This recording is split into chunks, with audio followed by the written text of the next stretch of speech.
अहो सविते, मी का म्हणतो, लग्न करायचं का आपण? आता झालं ना आपली वय. हो, आपली वय तर झाली, पण माझा बाप आपल्या लग्नाला हो म्हणेल का? लग्न लावून देईल का आपलं? तुझा बाप जर नाही म्हणाल तर आपण पळून जाऊन लग्न करू ना. नाही बाबा, पळून बिरून काय जाऊन नाही. माझा बाप मला काढते. मी काय तुझ्यासोबत पळून बिरून येत नाही. आबा, पहिले तर काय म्हणत होतीस ना मग, तू जे म्हणशील ते करतो, हे थे अमक ढमक. आता काय झालं? आता मी काय पळून बिरून येत नाही. बाप म्हणाल त्याच्यासोबतच लग्न करतो मी. मग प्रेम काय उपडावाले केलीस का? मग पहिले तर बाय बाबू बाबू म्हणत माझ्या मागे धावत होतीस. आता काय झालं? आता बाप म्हणाल ते. बापाला विचारून माझ्यावर प्रेम केली होतीस का? नाही गणू, बापाला माझ्यावर बहुत विश्वास आहे. मी तशी नाही करू शकत. आणि माझ्या बापाला बी सरकारी नोकरीवाला जावं पाहिजे. तुझ्याकडे तर ते नाही आहे. मग भोसडीचे आजवरी काय शिटो उपडावाले गेली होतीस का? सांगायची.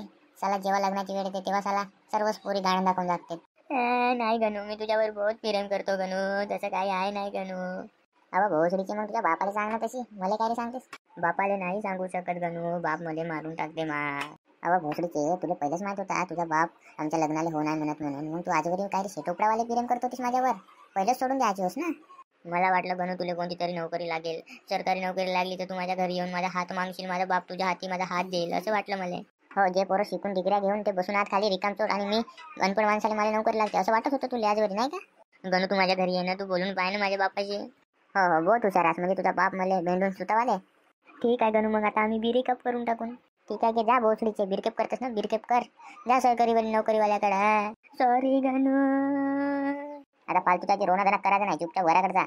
अधुरी ही राहिली कहाणी ग, सगू कशा तुझ्या विना सजनी ग.